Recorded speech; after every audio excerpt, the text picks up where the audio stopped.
بسم اللہ الرحمن الرحیم رب اشرح لی صدری ویسر لی امری واحلل عقدۃ من لسانی یفقہوا قولی۔ 20 رمضان المبارک ہے آج، فتح مکہ کا بھی دن ہے۔ تو آپ سوچئے حضرت ابراہیم علیہ السلام ایک پتھر پر کھڑے ہیں، ذرا واقعات اور تاریخ۔ ابراہیم علیہ السلام ایک پتھر پر کھڑے ہیں، کھڑے ہو کر کعبے کی دیواریں تعمیر کر رہے ہیں۔ ساتھ نوجوان بیٹا ہے، نام ہے اسماعیل علیہ السلام۔ نوجوان بیٹا اسماعیل علیہ السلام حضرت ابراہیم علیہ السلام کو پتھر لا لا کر دے رہے ہیں۔ اور جب خانہ کعبہ کی تعمیر ہو گئی تو اب دونوں نے مل کر ایک دعا کی، ربنا وابعث فیہم رسولا منہم یتلو علیہم آیاتک ویعلمہم الکتاب والحکمہ ویزکیہم انک انت العزیز الحکیم۔ کہا دونوں نے دعا کی، بار الہ ان میں انہی میں سے ایک نبی مبعوث فرما جو ان کے سامنے تیری آیات کی تلاوت کرے، ان کو پاک کرے، ان کو کتاب و حکمت کی تعلیم دے۔ پھر کیا ہوا؟ اسماعیل علیہ السلام اور ان کے بیٹے خانہ کعبہ کے متولی ہو گئے۔ زمانہ آگے بڑھا، پھر یوں ہوا کہ ایک بدبخت شخص تھا نام عامر بن لحی، اسی کعبے میں اس نے کسی دوسرے علاقے سے لا کر ایک بت خانہ کعبہ میں نصب کر دیا۔ خانہ کعبہ میں بت نصب کر دیا کہ لوگ اس کی پوجا کریں۔ سرکار دو عالم صلی اللہ علیہ وآلہ وسلم نے فرمایا کہ میں نے اس لعین کو، عامر بن لحی کو، جہنم میں اس حالت میں دیکھا کہ اس کی آنتیں باہر نکلی ہوئی تھی، جہنم میں چیختا پھر رہا تھا۔ پھر کیا ہوا؟ زمانہ آگے بڑھتا گیا۔ آج ہم ایک ٹائم لائن بیان کر رہے ہیں، مکہ، کعبہ، مکہ اور فتح مکہ، یہ پوری ایک ٹائم لائن۔ اس پہلے بت کے بعد وقت کے ساتھ ساتھ ایک کے بعد ایک کر کے انسانوں نے خانہ خدا میں بتوں کو رکھنا شروع کیا، اور ایک خالص اللہ کے لیے بنایا ہوا گھر اب غیر اللہ سے بھر گیا۔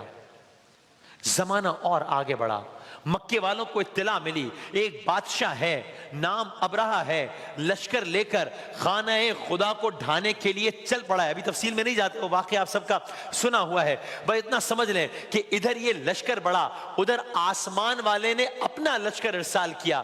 اہل مکہ ایک طرف ہو گئے، زمینی خدا کے ہاتھیوں کے لشکر پر آسمانی خدا کے ابابیلوں کے لشکر نے کنکریاں برسائیں، اتنی برسائیں، ایسی برسائیں، کوئی ایک نہ بچا، ایک بھی نہیں بچا۔ حالانکہ بظاہر ہاتھی تھے اور سامنے ابابیل تھے، کوئی نہ بچا۔ رب تعالیٰ نے حفاظت فرمائی خانہ کعبہ کی۔ یہی وہ سال تھا جب یہ سارا واقعہ ہوا جس کو عام الفیل کہتے ہیں، ہاتھیوں کا سال۔ جب چونکہ اس واقعہ یعنی اتنا بڑا واقعہ تھا کہ سال کا نام اس واقعے پر پڑ گیا، عام الفیل، ہاتھیوں کا سال، اور سورہ فیل سب نے سنی ہوئی ہے۔ یہی وہ سال تھا جب آسمان والے نے اندرونی اور بیرونی دشمنوں سے خانہ خدا کو ہمیشہ کے لیے آزادی دلانے کے لیے اپنے نبی محمد مصطفیٰ صلی اللہ علیہ وآلہ وسلم کو پیدا فرمایا کہ نبی کریم کی پیدائش عام الفیل یعنی ہاتھیوں والے سال ہی میں ہوئی۔ اب یہ بچہ جوان ہو کر 40 سال کا ہوا، اب اس نے حرم کی آزادی کی جد و جہد کا آغاز کیا، اپنے ساتھی تیار کیے، ہر قسم کی تکالیف کو برداشت کیا، اذیتوں کو برداشت کیا، لیکن سرکار دو عالم اور اصحاب ثابت قدم رہے، یہاں تک کہ انہیں حرم ہی نہیں بلکہ ایک موقع ایسا آیا کہ یہی کعبہ، ظلم اور ستم اتنے بڑھ گئے کہ اب حرم ہی سے نہیں بلکہ مکے سے نکلنا پڑا، چھوڑنا پڑ گیا مکہ۔ اور اب جب یہ مکہ، یہ کہنا بڑا آسان ہے، اور جب میرے اور آپ کے لیے اپنا شہر تو بہت دور کی بات ہے، ہم ایک شہر میں اگر مکان منتقل کر رہے ہوتے ہیں اور ایک گھر سے دوسرے گھر جا رہے ہوتے ہیں تو بڑا دل عجیب، حالانکہ صرف علاقہ تبدیل ہو رہا ہوتا ہے اور وہ کسی حالت جبر میں نہیں ہو رہا ہوتا۔ اور یہاں سرکار دو عالم صلی اللہ علیہ وآلہ وسلم وارث کعبہ کو کعبہ چھوڑنا پڑا۔ ہائے ہائے، تو کیا کیفیت تھی صحابہ کرام کی، کیا کیفیت تھی میرے آقا صلی اللہ علیہ وآلہ وسلم کی، مکے کو چھوڑ کر جا رہے ہیں۔ اب آپ اس وقت سکرین پر بھی خانہ خدا کے، خانہ کعبہ کے مناظر دیکھ رہے ہیں، یہ مناظر دیکھیے اور پھر یہ اشعار سنیے کہ میرے آقا صلی اللہ علیہ وسلم نے کس عالم میں مکہ چھوڑا. وہاں مکے میں دنیا تنگ تھی ایمانداروں پر کہ روندے جا رہے تھے پھول کیسے جسم خاروں پر. نبوت نے اجازت دی کہ یثرب میں چلے جاؤ, وطن والوں کے اس ظلم و تعدی سے اما پاؤ. بشارت ہے وہاں پر امن بخشے گا خدا تم کو, یہاں صبح وطن ہے خندے دنداں نما تم کو. صحابہ پر اگرچہ قہر کے بادل برستے تھے, بیچارے سانس آزادی سے لینے کو ترستے تھے. نہ تھا آسان منہ اپنے وطن سے موڑ کر جانا, نہ تھا آسان منہ اپنے وطن سے موڑ کر جانا, رسول پاک کو مکے میں تنہا چھوڑ کر جانا. مگر فرمانے محبوب خدا فرمانے باری تھا, مسلمانوں کا شیوا شیوائے طاعت گزاری تھا.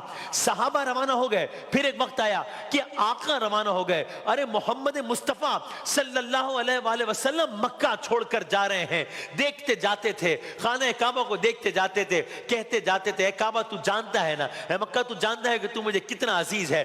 کہا نبی نے خانہ کعبہ کو دیکھا اور فرمایا کہ اے پیارے حرم میری تیری فرقت کا وقت آیا. نبی نے خانہ کعبہ کو دیکھا اور فرمایا کہ اے پیارے حرم میری تیری فرقت کا وقت آیا. تیرے فرزند, اب سنی الفاظ, تیرے فرزند اب مجھ کو یہاں رہنے نہیں دیتے, تیرے فرزند اب مجھ کو یہاں رہنے نہیں دیتے, تیری پاکیزگی کا آواز تک کہنے نہیں دیتے. جدائی عارضی ہے پھر بھی دل کو بے قراری ہے کہ تو اور تیری خدمت مجھ کو دنیا بھر سے پیاری ہے. یہ فرماتا ہوا آگے بڑھا اسلام کا ہادی, سراسر موم ہو کر رہ گئی یہ سنگ دل وادی, سراسر موم ہو کر رہ گئی یہ سنگ دل وادی. بس تیزی سے آگے بڑھتے ہیں. پھر اب اس سب کے بعد رسول خدا صلی اللہ علیہ وآلہ وسلم نے اب مکہ چھوڑ دیا ہے. اور کس عالم میں مکہ چھوڑا یہ سب آپ نے چھوڑ دیا, یہ سب آپ نے سن لیا. اور یہاں تک کہ اب حرم کی آزادی کی پہلی جنگ ہوئی غزوہ بدر کی شکل میں. یہ پہلی جنگ ہے حرم کی آزادی کی. ابھی یوم بدر ابھی کچھ روز پہلے ہی گزرا ہے. کیا ہوا؟ 1000 کا لشکر مدینے والوں پر حملہ آور ہوا. 1000 کا یہ لشکر ہے جو مدینے والوں پر حملہ آور ہوا کہ وہ بہت اچھی طرح جانتے تھے کہ سرکار دو عالم صلی اللہ علیہ وآلہ وسلم اور اصحاب محمد کا اصل ہدف خانہ خدا کی آزادی ہے. لیکن یہ جو لشکر آیا تھا لڑنے کے لیے بدر, جنگ بدر, ان کی واپسی کس طرح ہوئی؟ واپسی اس طرح ہوئی کہ وہ اپنے 11 بڑے سرداروں کی لاشیں چھوڑ کر واپس بھاگ گئے. تو جنگ بدر میں ان کو ناکامی ہوئی. اگلا سال آیا, اگلے سال اس سے کئی گنا زیادہ تیاری کی, پھر حملہ آور ہوئے. اس کے بعد اگلا سال آیا, اس کے اگلے سال 10,000 کا لشکر لے کر پھر حملہ آور ہوئے. یہ 10,000 کا لشکر ایسا لشکر تھا کہ پورے عرب میں شاید ہی کوئی قبیلہ ایسا ہو جس کے لوگ اس لشکر میں شامل نہ ہوں. یعنی مدینے کی ایک چھوٹی سی بستی پر 400 مشرکوں نے حملہ کر دیا. اب کیا ہوا؟ اہل مدینہ نے خندق کھودی تھی, اس کھودی گئی خندق کی وجہ سے محفوظ رہے, ورنہ تو جنگ عذاب تھی, یہ لشکر آ رہا, گروہ آ رہے تھے. یہ حملہ 1 مہینے تک جاری رہا. اس حملے کو بھی ناکام بنایا, یعنی کہ بدر بھی ہو گئی, اب احد بھی ہو گئی, اب یہ خندق بھی ہو گئی. اب رسول اللہ صلی اللہ, اب یہاں سے اب تاریخ کا رخ موڑ ہے. آج فتح مکہ ہے. اب سرکار دو عالم صلی اللہ علیہ وآلہ وسلم نے وہ تاریخی جملہ ارشاد فرمایا جس کا مفہوم ہے اے مکے کی آزادی کی جنگ لڑنے والوں, اب کوئی تم پر حملہ نہیں کرے گا, اب تم حملہ کرو گے. اب کوئی حملہ نہیں کرے گا, اب تم حملہ کرو گے. اگلا سال آیا, سرکار دو عالم کی قیادت میں 1400 صحابہ کرام بغیر ہتھیاروں کے عمرے کے لیے روانہ ہوئے. تب آپ دیکھ رہے ہیں پہلے وہ عالم تھا کہ مکے سے نکلے تھے, اور کس عالم میں نکلے تھے؟ بظاہر بڑا بے سر و سامانی کا عالم تھا. اب مدینے میں کئی سال گزر گئے ہیں, مدینے پہ اٹیکس ہو گئے ہیں, وہ اٹیک انسکسیسفل ہو گئے ہیں, جنگوں میں کامیابی ہو گئی ہے, اب سٹرینتھ کو ری گین کیا ہے, اب دوبارہ مکہ جا رہے ہیں. پورے عرب میں کھلبلی مچ گئی. اگر بغیر ہتھیار کے مکے کی زیارت کے لیے آ رہے ہیں تو ہم کیسے روکیں؟ یعنی جنگ کرنے کے ارادے سے نہیں آ رہے, تو اب کیسے روکیں گے؟ وہاں مشرکین مکہ کو صلح حدیبیہ کرنی پڑی تاکہ عزت بچ سکے. وہ سال گزرا, پھر اگلا سال آیا, اگلے سال اسی معاہدے کے تحت مکے سے جدا ہوئے اہل ایمان سرکار دو عالم کی قیادت میں واپس مکہ پہنچے، عمرہ کیا، واپس آ گئے، مکے کو دیکھ کر اپنی آنکھوں کو ٹھنڈا کیا۔ وہ جو معاہدہ ہوا تھا وہ ٹوٹ گیا اگلے سال، اور یہی بس اب اس معاہدے کے ٹوٹنے کے بعد اب بات مکے کو فتح مکہ کی جانب بڑھی۔ یہی رمضان کا مہینہ تھا، سرکار دو عالم صلی اللہ علیہ وآلہ وسلم نے اس معاہدے کو توڑے جانے کے بعد مکے کو آزاد کرانے کے لیے جانثاروں کو حکم دیا۔ بس اب کیا تھا، دیکھتے ہی دیکھتے 10,000 جانثار سرکار دو عالم صلی اللہ علیہ وآلہ وسلم کی قیادت میں مکہ روانہ ہوئے ہیں۔ پہلے وہ منظر ذہن میں رکھیے کہ کس عالم میں مکے سے روانہ ہوئے تھے، اب یہ منظر ذہن میں رکھیے 10,000 کا لشکر ہے، احمد مجتبیٰ محمد مصطفیٰ صلی اللہ علیہ وآلہ وسلم لشکر کی قیادت کر رہے ہیں، مکے کی طرف جا رہے ہیں، فاتحانہ عالم میں جا رہے ہیں۔ سرکار دو عالم نے خود جسم پر 1 سے زائد زرہیں اور خود پہنا ہوا ہے، مختلف قبائل مختلف دستوں کی شکل میں جانب مکہ روانہ ہو رہے ہیں۔ عرب کی سرزمین نے ایسا عظیم الشان لشکر اس سے پہلے نہیں دیکھا۔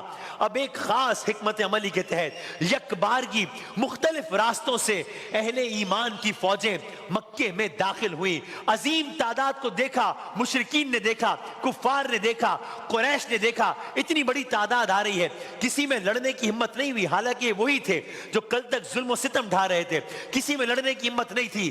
یہاں تک کہ وہ وقت آ گیا کہ سینکڑوں سال رکھا جانے والا پہلا بت جس کا تذکرہ کیا تھا اور اس کے بعد دیگر رکھے جانے والے بت زمیں بوس ایک کر کے ایک بت کے زمیں بوس ہونے کا وقت آ گیا کہ خانہ خدا کو جھوٹے خداؤں سے پاک کر دیا جائے۔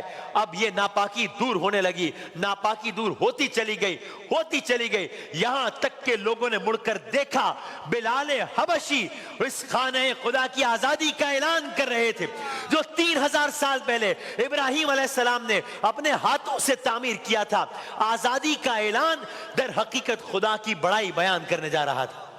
اللہ اکبر، حضرت بلال حبشی۔ بس میں قصے کو ختم کرنے کی جانب لے کے جا رہا ہوں، بلکہ میں گزارش کروں گا اگر آپ اذان کے بھی 2 فقرے کہہ دیں گے، آج فتح مکہ کا دن ہے، خانہ خدا کی ہم زیارت کر رہے ہیں، تو بس معاملہ یہ ہوا کہ 3000 سال قبل حضرت ابراہیم نے اپنے ہاتھوں سے تعمیر کیا تھا، آزادی کا اعلان ہوا، در حقیقت خدا کی بڑائی بیان کر کے کیا جا رہا تھا۔ اور کس انداز سے بیان کیا جا رہا تھا؟ خانہ خدا تھا، خانہ کعبہ تھا، فتح مکہ تھا، سرکار دو عالم صلی اللہ علیہ وآلہ وسلم تھے، ان کا لشکر تھا، مشرکین تھے ایک طرف، اور یہاں پر حضرت بلال نے اذان دینا شروع کی۔ فضا میں اللہ اکبر کی صدا بلند ہوئی،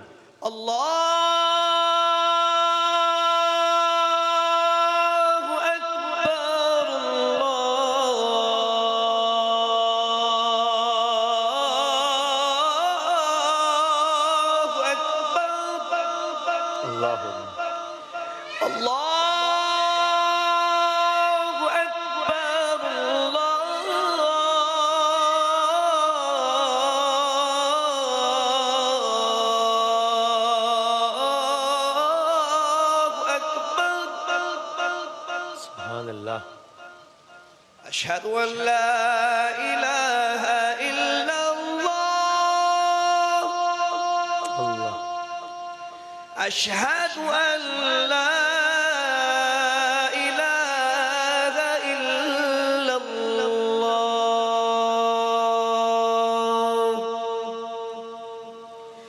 أشهد أن محمد رسول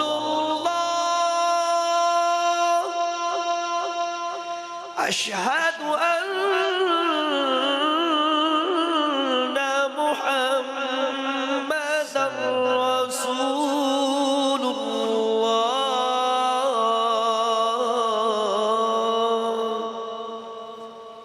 اور یوں مکہ فتح ہوا۔